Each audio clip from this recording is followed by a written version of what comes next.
Hey guys, wanna know how to change your line chart to candlestick in MetaTrader 5? Well, no worries. In this video, I'm going to show you an easy step-by-step guide on how to do it. It's super simple, so let's get straight to it. Now first up, simply open up your MetaTrader 5 application. And now once you're there, right here you can see this line chart.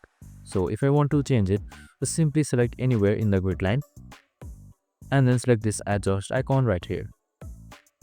Now on the top you can see this line type. Just simply select it and right here change it to candlestick. And once you have done that, it has been successfully changed to candlestick. Now just simply head back and there you have it. It has been successfully changed to candlestick from line chart. I hope this video helped. If it did, make sure to like, subscribe and tune in with us for more of these videos. See you in the next one.